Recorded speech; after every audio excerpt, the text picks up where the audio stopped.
Hi, everyone. I hope you're well. I'm not.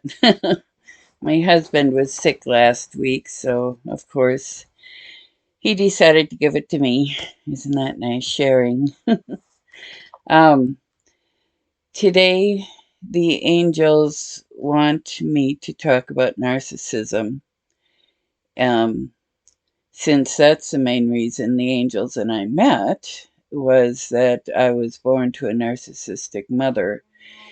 And the angels had to be there for me because I didn't have anyone else. And I learned to, um, lean on them throughout my whole life. And they taught me to communicate with them and work with them.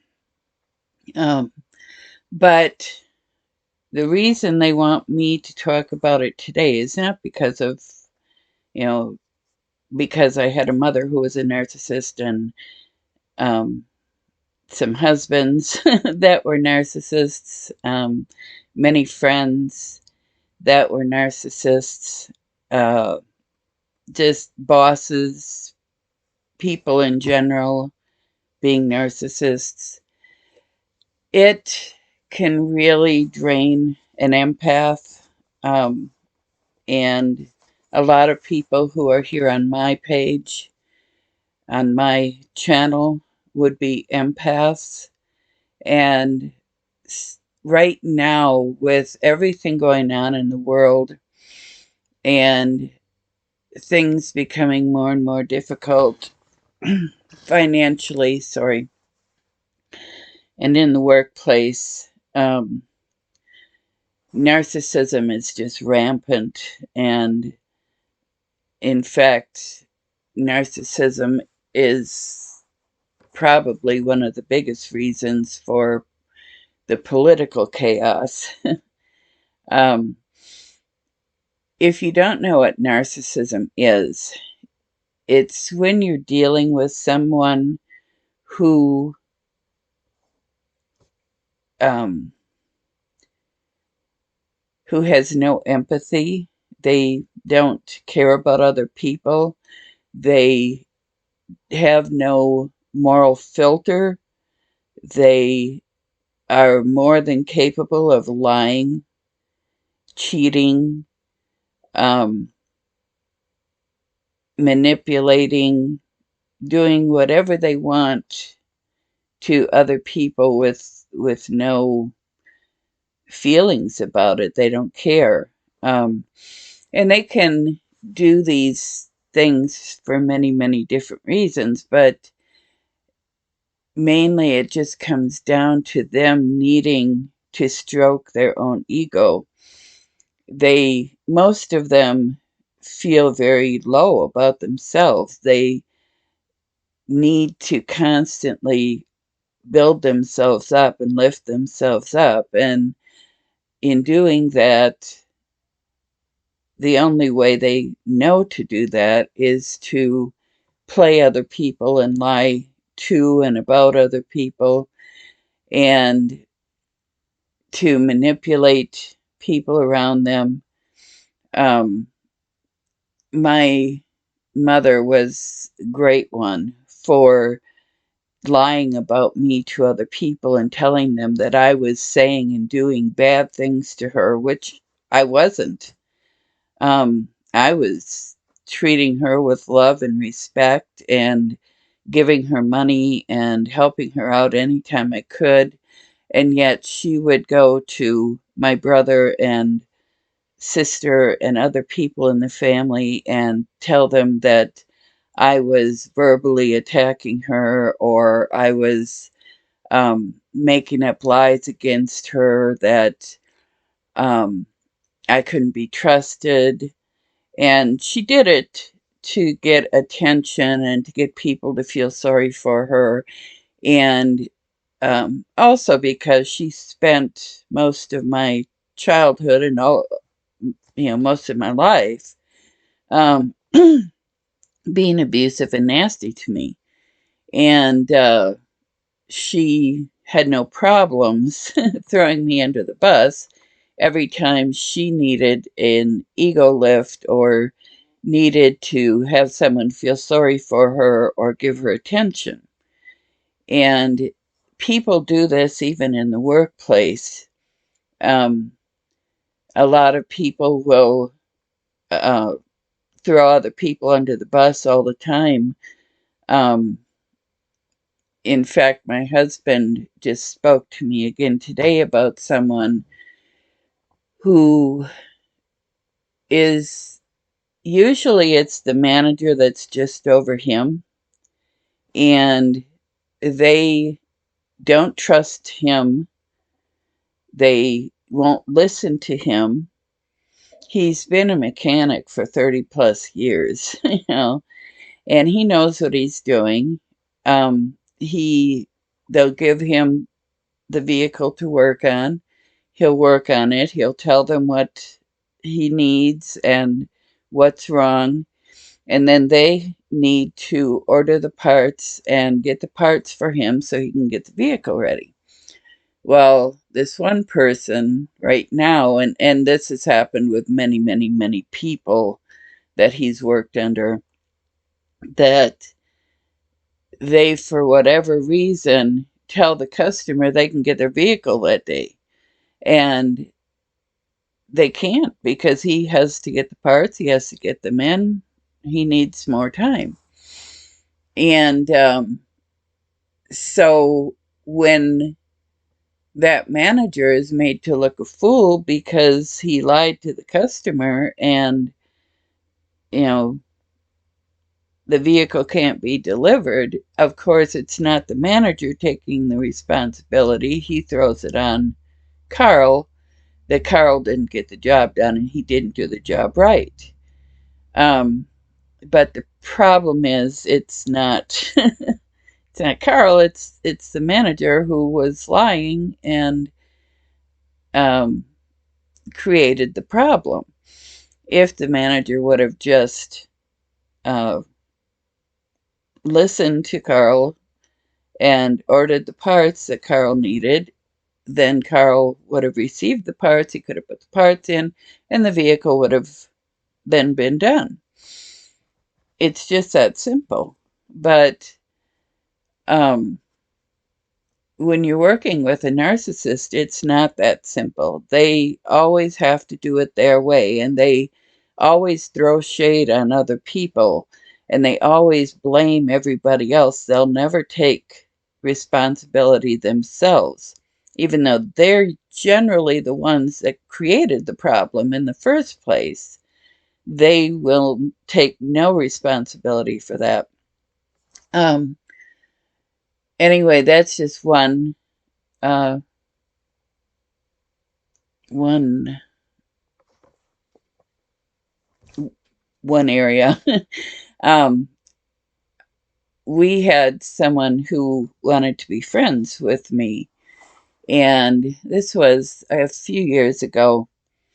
And to begin with, she would um, compliment me on anything and everything. Every time she saw me, she came up with some kind of compliment, and I felt that her compliments um, weren't sincere, and that it was just flattery. She was trying to flatter me and win me over, but I didn't say anything. I just, oh, well, thank you. That's very nice of you. And, you know, I'm one who I don't give compliments until I really, really mean it. And I did compliment her once or twice, but I didn't flatter her the way she wanted to be flattered. She, would flatter me and thought that I should be flattering her back. And I'm not a narcissist. I don't have anything to gain by that. I'm a very honest person. So, my compliments are very honest and earned. If I compliment you, that means that I absolutely mean it. Um, but this person, she didn't really mean it. She was just flattering. And then she started showing up at our house. She's a married woman. I'm a married woman. And she showed up at our house just out of the blue and stayed overnight for a couple of nights. And then she'd go back to her house.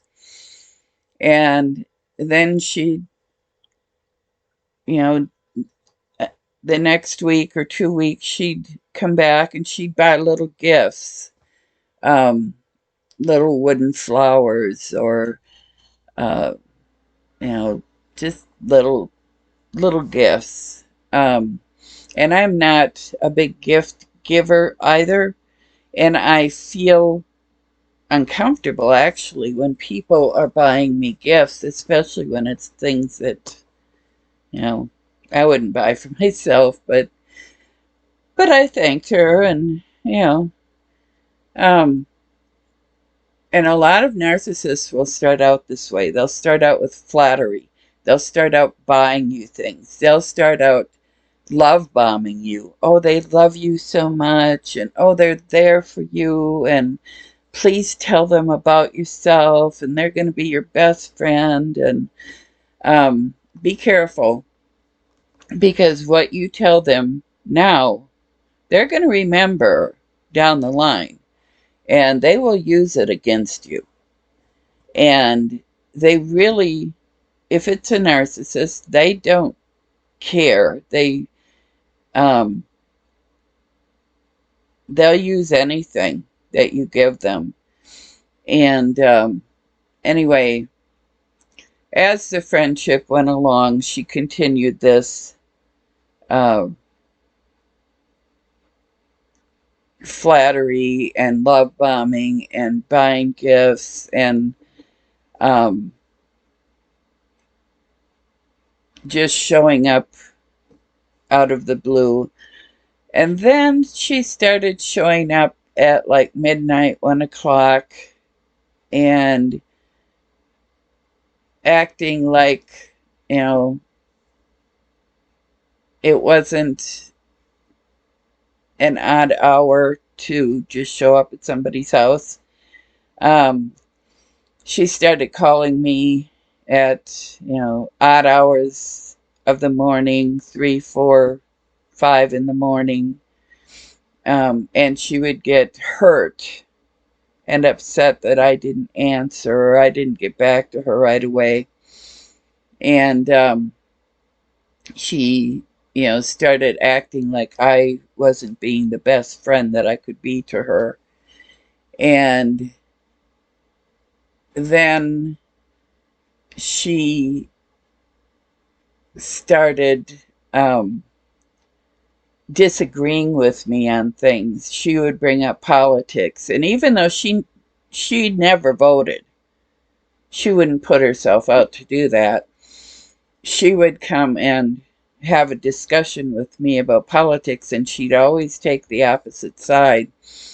And she, would bash me and tell me I was being stupid, and why would I think that way, and why would I support the person or people that I was thinking I was going to support. And it got to the point where I realized I shouldn't be talking politics with her, because number one, she didn't vote. And number two, she was just bringing it up so she could bash me. And then she started talking religion. Well, this woman doesn't go to church. I don't go to church. I'm very, very spiritual, but I'm not religious. And she started talking religion and how my spirituality was wrong. And it's like, hey, woman, you don't go to church yourself. And why would you bash my beliefs? I'm an ordained reverend. I have studied the Bible, the Tarot, the Quran, the Dead Sea Scrolls, um, all kinds of history, not just, uh, you know, the mainstream religions and histories, but Buddhism and Judaism and, um, even back into Greek mythology and uh, anything and everything I could get my hands on about spirituality, gods, goddesses, um, Jesus, Buddha, um, you know, just anyone that has been talked about and uh, um, cherished, loved, appreciated through the years. And, I didn't just read about Exodus, I read Exodus, the book. I read um, all kinds of uh, books that be that were written before the Bible, that parts and pieces were put into the Bible. And I have spoken with angels and Jesus and God. And here I've got somebody sitting before me bashing me and telling me that I don't know what I'm talking about, that I'm um, wasting my life and my soul, and I'm going to go to hell for believing some of the things I believe. And, um, you know, she was just gaslighting me. She was trying to get me to um, try to convince her. Well, I'm not going to waste my time convincing somebody who doesn't want to be convinced. And I'm also not so weak that I don't trust my years of study and contemplation on what works for me and what I believe. So, she wasn't very creative. She, was hitting me where she usually hit people.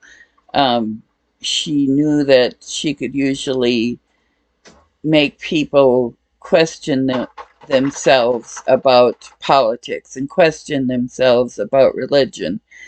And it just didn't work with me. Then one night we had her and her husband and a couple other um, couples over for dinner. And just for the heck of it, my husband and I had spent a couple nights apart again. And so I put some makeup on and was dressed semi decently, comfort, but nicely.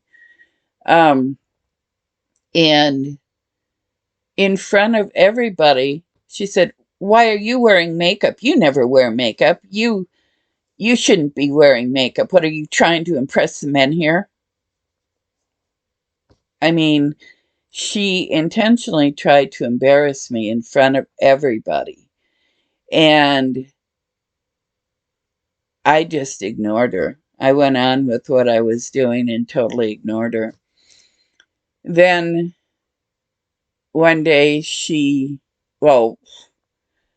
one day at like 8 in the morning, she called and asked if she and her niece could come over and spend the day here. And she was going to be here by 10 o'clock. And sure, we'll be here. You can come over. Well, 10 o'clock came and went, and they weren't here. Noon came and went, and they weren't here. About 4 o'clock in the afternoon, she called and she said, "Oh, I just wasn't feeling good, so I laid down and I fell asleep." And this excuse and that excuse, and of course, nothing was her fault. But they were coming over. And I said, "Oh." Okay, we'll still be here then. So we, waited again, and they didn't show up. About 8 o'clock, she called again, 8 p.m. Oh, we're still coming. We're coming. She had some more excuses, and it wasn't her fault, and they were coming. And we had lit a fire out here because we like to sit around the campfire and talk and sing and have fun. And oh yeah, we'll be right over for the fire. We'll be right over. Fire and drinks. That sounds great. Well, it was about 10 o'clock p.m. She called again, and oh, we're coming right over. Well, we had just come in from the campfire because it was getting cold, it was getting late. We just, they hadn't shown up all day long, so we came in, and I said, well, we're only going to be up for, a couple hours more, so if you're coming, you better come right now. Well, at midnight, it's, oh, we're coming, we're coming. I said, we're going to bed. Well, no, don't go to bed. We want to see you so bad. We're coming. And I said, well, we're going to bed. Well, we're coming. So then what do you do? So I told her again, we're going to bed. And she said, no, we're coming. Well, at about 1:30 in the morning, she calls, and they're halfway here, but she ran out of gas. What? Yeah, we're about 5 miles away, and we ran out of gas, and I don't want to wake my husband because he has to work tomorrow, and you guys were waiting for us to come over, and we're on our way, but we ran out of gas, so can you bring us some gas? I mean, we were in our pajamas. We were going to bed. Okay, fine. So my husband and I got up, got dressed, got in the car, took them some gas, got them over here, and they stayed until about 8 in the morning. We were so tired and so exhausted, and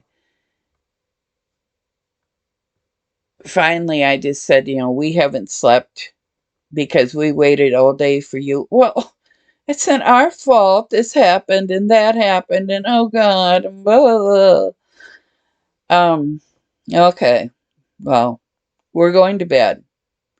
So they did leave, and she pulled this a couple of times. And finally, I just, told her, if you're going to come, you need to come during the day, and you need to come when we're up and not when we want to go to bed. My husband comes on the weekends and spends the weekend with me. And when you play games like this, or I didn't say play games, I said when things like this happen, it ruins our whole weekend. And so we can't do this anymore. If you want to come, you need to come during the day. Well, then, of course, I was, she didn't say I was being mean or anything, but well, it wasn't her fault. It wasn't her fault. Um, and then one day she called us up at about 10 in the morning and asked us if we wanted to take a ride with her to a town not too far. Well, it's about 35 minutes from here. And she had some errands she wanted to run, but she wanted us to go with her. And we said, yeah, we aren't doing anything today, so we can do that. Well, again, it's one of those days where 10 o'clock came and went and she didn't show up. And then she called about 2 o'clock and she was still going. She was going to be here. Well, the stores over there closed at 5 o'clock.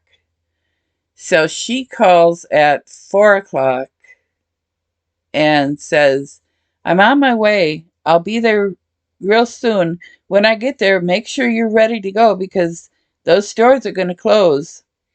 Well, she shows up at 4:30 and she parked out on the road. She didn't park in our driveway. We didn't see her out there. So she came up and knocked on the door. Come on, we gotta go. I said, well, I've got to go to the bathroom. You don't have time. We got to go right now. I said, I'm going to the bathroom. So I went to the bathroom.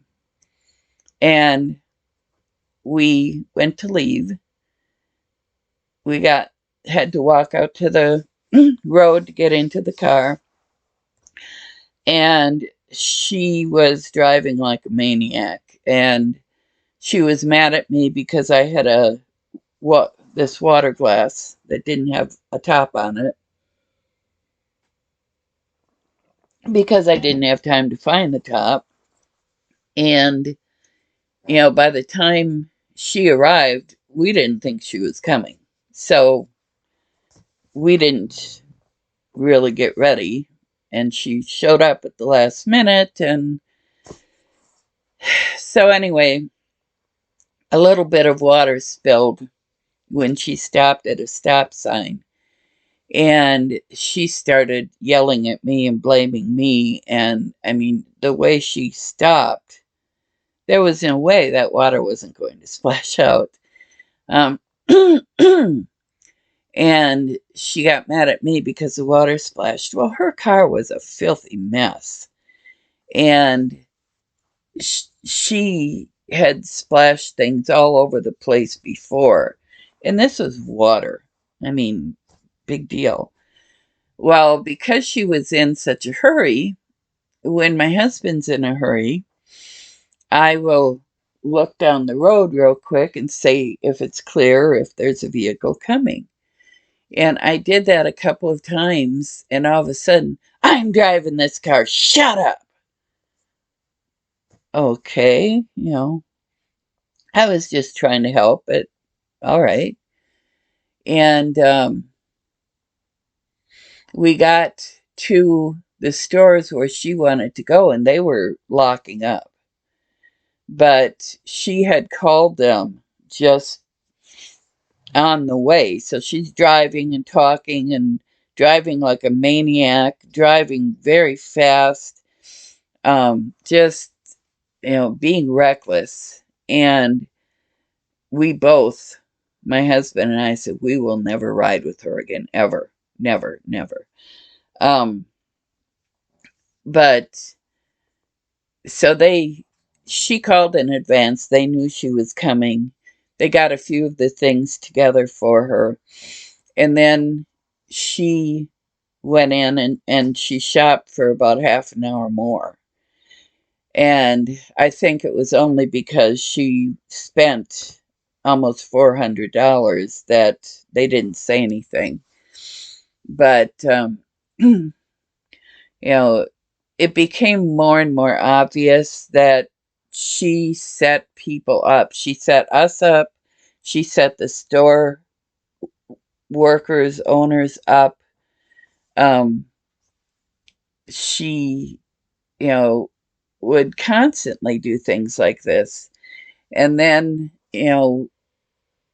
when we would have get-togethers and stuff, she would have to be the center of attention. She would also, get me aside and not allow me to talk to anybody else. And she would talk about other people and how my relationship with other people wasn't as good as my relationship with her, even though that wasn't true, but I wasn't going to tell her that. And she convinced me to play an online game with her. And with this online game, I think it was called Township, you had groups, and I was in her group, and she was the leader.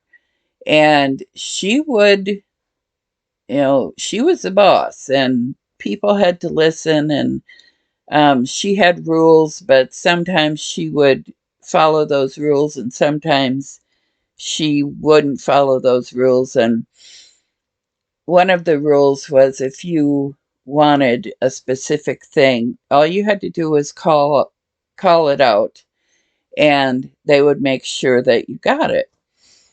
Well, I did this, and she made sure that I didn't get it. She went out of her way. And she even I was working on some things, because there were, what's the word? Achievements. And I was working on a couple of achievements, and she would actually go in and take those achievements away from me. And finally, that was what I really got maddest about. That's when I finally just said, "You're a narcissist, and I'm done with you." And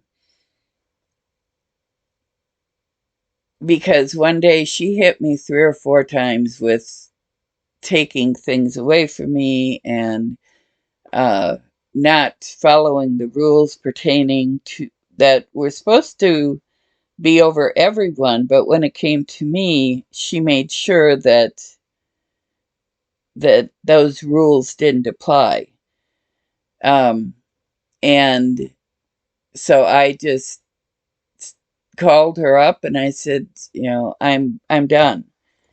When you have to stoop that low to cause me hurt and problems in a game, you've done it in real life, and you've never taken responsibility. You always have excuses for it, but I'm done. We can no longer have a relationship. This is it. And of course, it was a relative of my husband's. um, and so that's one reason why I put up with it so long, was because of him. But so she called him, and, "Do you know what your wife's doing? You can't let her do this. And we're friends, and we're relatives, and you can't let her throw our friendship aside because of a stupid game." Well, Carl knew it was much more than a game. But her husband, of course, he only knew what she was telling him. And he thought that, I was being foolish. But, you know, and I just said, bottom line, it's my decision. If I don't want to have a relationship with you anymore, I don't have to, and I'm not going to. And she and the niece bothered me for quite a while over it, trying to get me back. And they would contact my husband and tell him to, get me in line, and make me cooperate, and my husband wouldn't do it. And it got to the point where he didn't answer his phone when it was them. He would erase the texts, and eventually they realized that they just weren't going to get through. But people play games like that, and they set people up.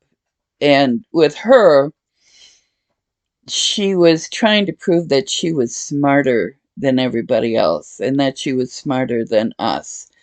And so she just kept digging and digging and digging, and manipulating and lying. And um, playing all kinds of games. And, my husband was, my first husband was a narcissist as well. And his big thing was to call me all kinds of horrible, nasty cuss words. That was the way he talked to me. And he would even do this in public, calling me nasty, terrible names. And I just, I didn't react. I just let it go. And every day he would try to fight and argue with me, picking the stupidest things to try to argue about. And I would just let it go. I I realized what he was doing and I refused to go along with it. And I had friends that would come over when he was gone, and as soon as he would get home, they'd hit the door and running, um, because they knew how he was going to be and they didn't want to deal with him. And, you know, he was horrible, absolutely horrible. And of course, it was everybody's fault but his. He wasn't doing anything wrong.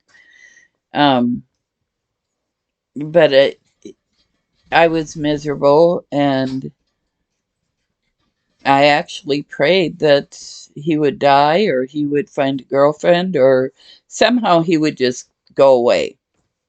And he eventually did, thank goodness. He found a much, much younger girlfriend and he left me. And I had a little trouble with it for a couple of weeks, like a dumbass. But then um, I finally realized that it was the best thing. This is what I'd been wanting. For a couple of years, I'd been wanting it, and finally it happened. But at work, um, I've had situations where people would give me a job to do, and I would do the job, and they would go into the computer and change.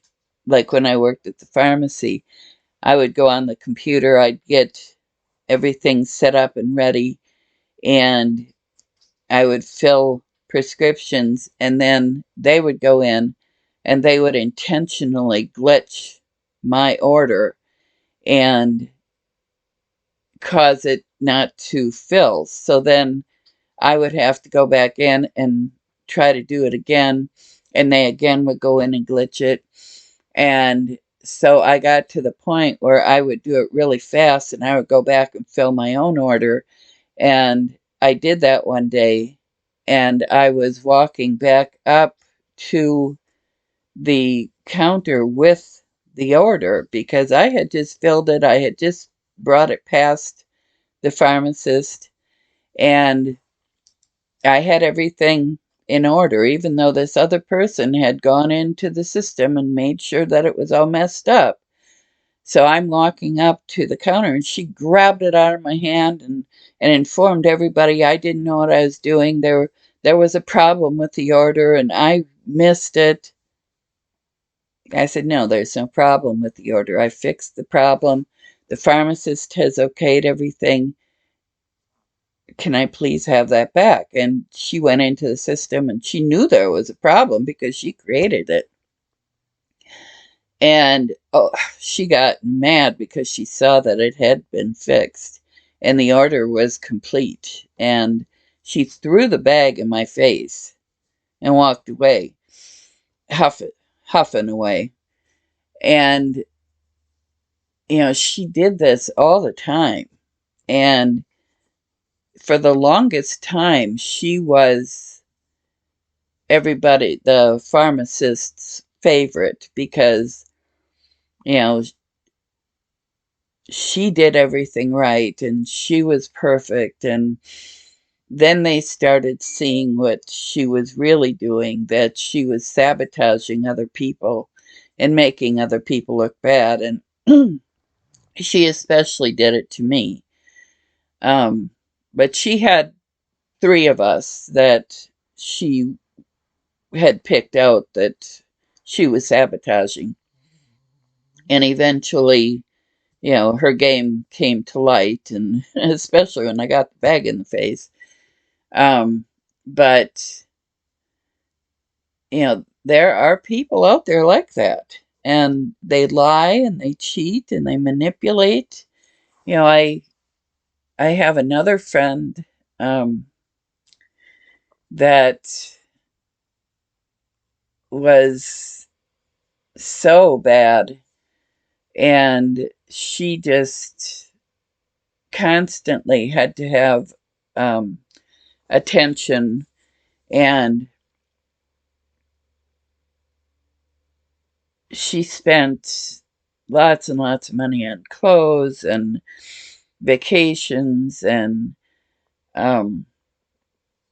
she always had two boyfriends at one time, because if she wasn't getting along with one, then she'd go to the other one, and back and forth and back and forth. And it got to the point where the one boyfriend said, I know what's going on here and I'm done with it. So then she went and found another one.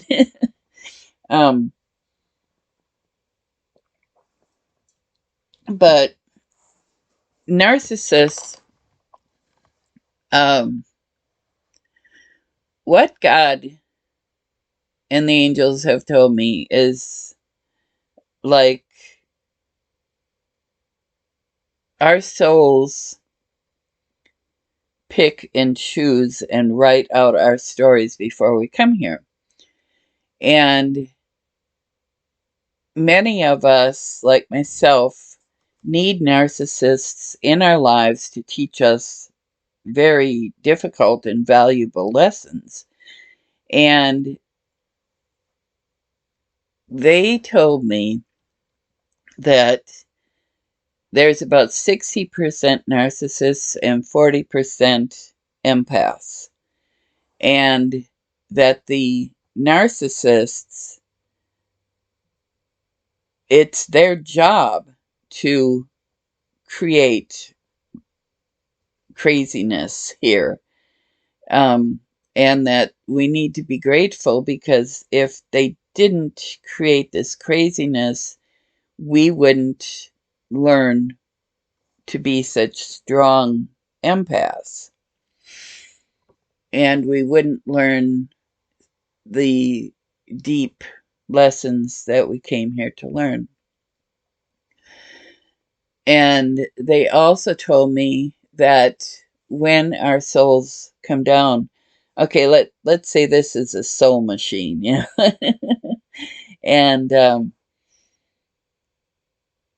they have the soul for rocks and elements in the air, and um, level 1 things. Then they have the one for level 2 things, which are plants, trees,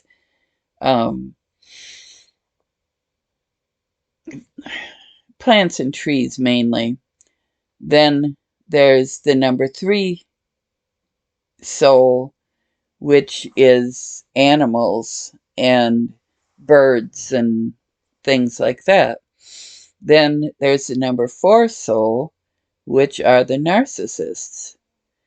And they are incapable of being anything other than the number 4, the narcissist. They came into the world that way, and they will leave the world that way. They will never change. They have a specific job to do, and they come here to do that. And that's what they do. And then there's number 5, there's the empath. And the empath comes here to learn very valuable lessons and to help everything to ascend. And we have these strong connections with God and the angels and gifts that we've been given. Um, a few of the narcissists have some of the gifts as well. That's where it's easy to get confused, um, because they come off trying to be an empath, but they're not. They can never be. And, you know, narcissists have no problem being violent if they don't get their way. I've been attacked multiple times by narcissists.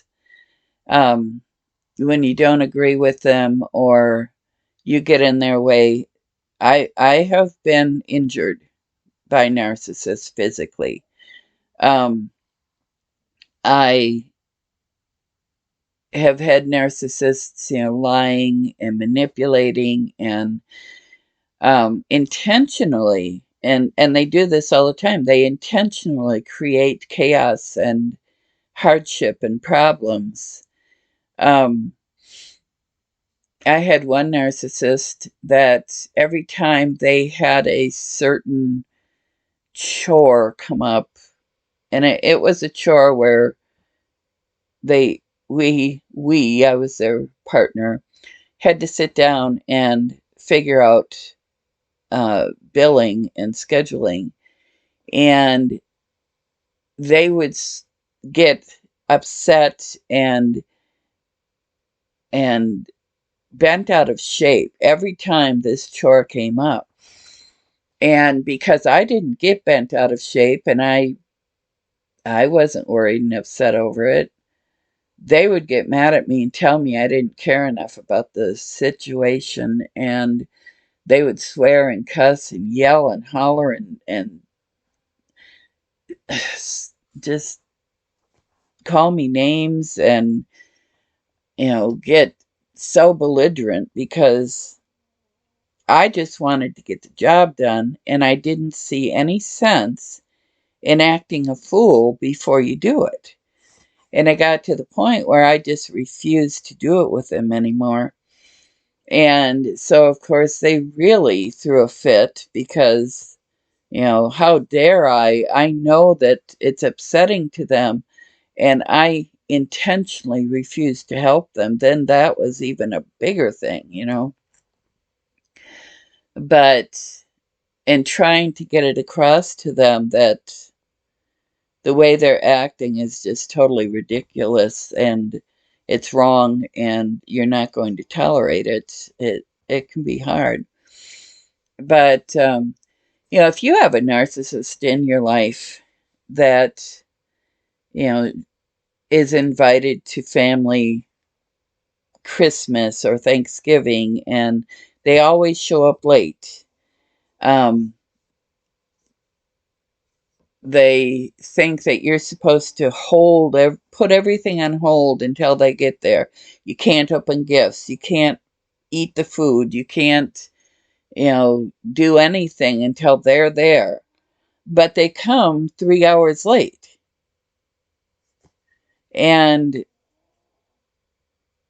it gets to the point where their manipulation and lies and games just can't be tolerated anymore, and you have to set boundaries. So, when they refuse to give up those games, you eventually just might have to put them out of your life. I now have very few narcissists in my life. I do have a couple, um, but with them, either we're not super close anymore, but we still stay in contact, or um, we're very close, but I have very strong boundaries and I stick to those boundaries, and I won't accept anything else. It's my way or the highway, and that's just exactly how it is.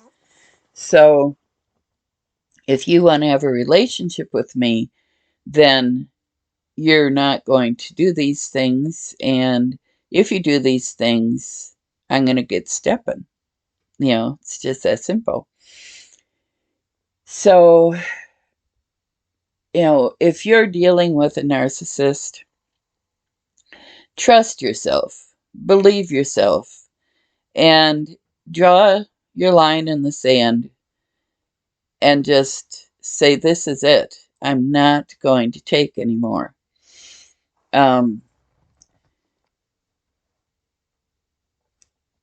In politics today, wow. I mean, for all the things that are going on, and it's gotten so corrupt. It is just unbelievably corrupt. All of the money that's been spent on things that make no sense. And, it's gotten to the point where a lot of people are feeling that there's a lot of money laundering going on and a lot of other things going on.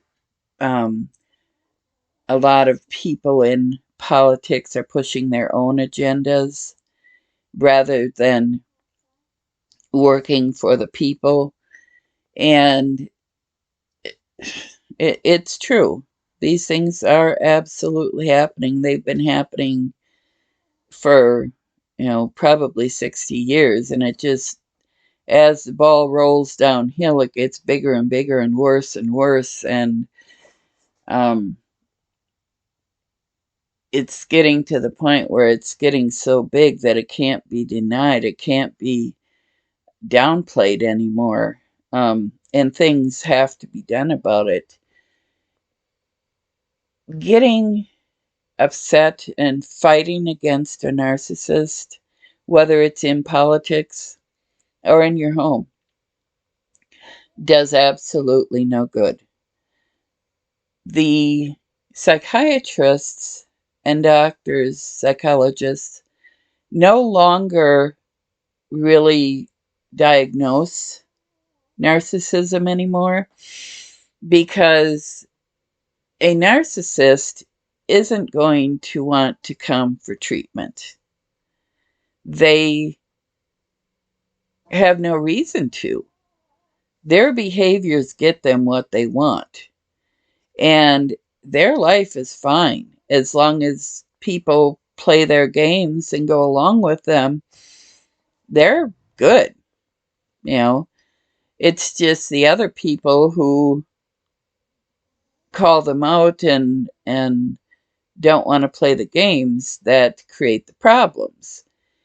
So narcissism is a very, very, very, very rare diagnosis because the doctors don't even diagnose it anymore.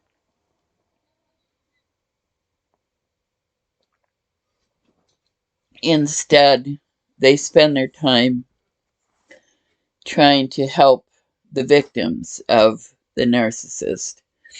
And they just look at the behaviors and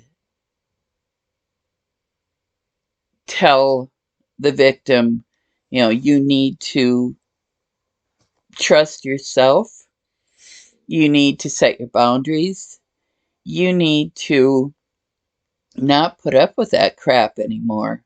If somebody's beating on you, get away and never go back. If somebody is gaslighting you and making you feel worthless and stupid and not allowing you to have friends and not allowing you to have hobbies or interests, that they're, cheating on you and, doing all kinds of negative things to you, then maybe you should think about putting that person out of your life. Because if you ever want to be happy in your life, you can't have people like that in your life causing that problem. And it's really hard at work. If you have someone like that, they're never going to change. They're going to always be that way. And you either have to learn to not react to them and to work around them, or you need to just move on.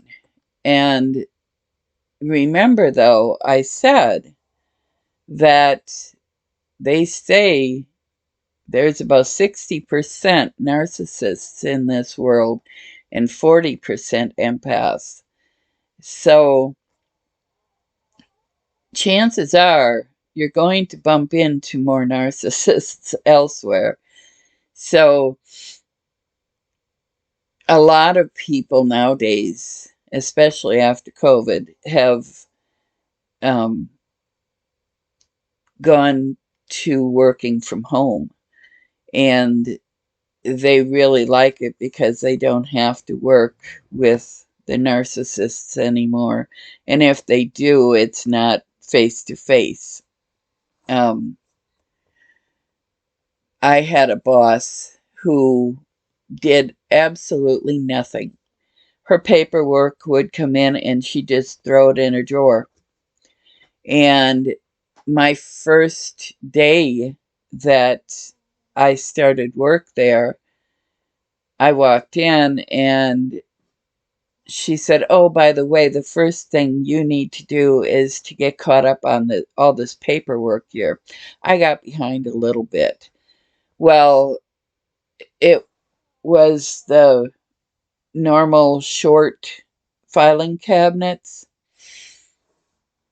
and she had taken all the dividers and everything out of them and had just taken these papers and laid them down and stacked them up as high as she could get them. And she filled 6 of these with her paperwork that she was supposed to be doing, but she didn't do. And so that was my first job, was to organize, file, and straighten all of this paperwork. And so I did that. Well, in some of this paperwork were work orders and expenditure notes that some of these things needed to get paid, and she showed me how to pay them. So I went in and I paid some of these things. One of them was over $100,000 that needed to be paid, and it was months late. And so I went ahead and I paid it. Well, a few days later, I noticed that it was unpaid. And it's like, I know I paid that because that was the really big one. But I didn't say anything. And then I think it was about a month later, the bill came back and it had to get paid. So I paid it. And finally, she came to me and she said, "What are you doing paying this bill?" I said, "Well, you told me I need to pay the bills. And this one has been overdue for 6 months or more. And it needs to get paid." And come to find out, there was, it was something where she had gained $100,000 in her own pocketbook. And she was hiding this bill, but she hid it in the wrong place because I kept paying it. I didn't know this, but it was all my fault. She had no responsibility for it. I was an idiot. She called me an idiot. And it got to the point where she just would give me jobs to do and tell me how to do it. And then she would tell me I was doing it wrong and I was an idiot and I was worthless and I was stupid. And so then I would say, "Well, can you show me again what it is I'm supposed to be doing? I already showed you. I'm not showing you again. You're so stupid. And I mean, she was really, really difficult to work for. And come to find out, most people who went to work for her would only work for, short periods, and um, they didn't last because of her, you know. But she's still in that job, and she's still buying all her groceries with company money. She's still, paying her vacations with company money. She's still stealing from the company. She's still, getting by with all this stuff. Um, but she's been there for about, 25 years or more. And she knows how to work the system, and she's done it for a long, long time. So, there are people in companies that are like that. And if I had to quit, one day I had a review and she just came up with everything she could possibly throw at me, that I was worthless and stupid and couldn't do anything right. And um, she went out of her way to embarrass me and let me know that I didn't deserve the money I was getting, and that I would never get a raise there, and I would never, you know, get any, what's the word?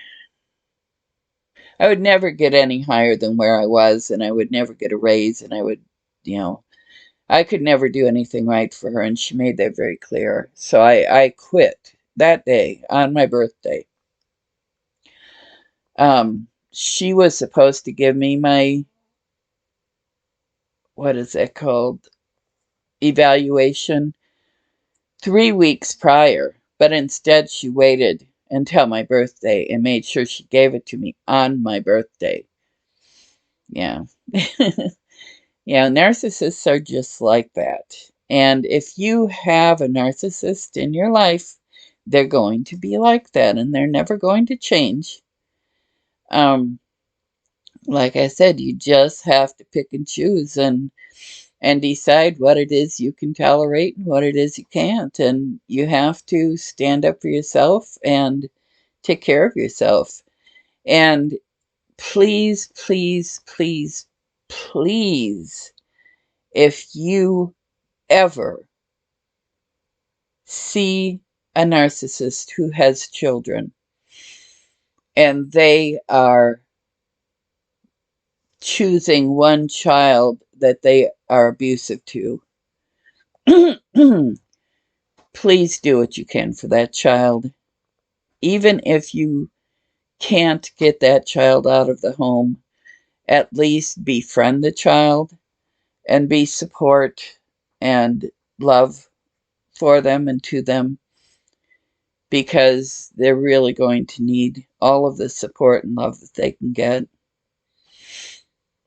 Because I was one of those children, and I didn't have the love and support that I really needed. Anyway, I can't believe I went a whole hour here.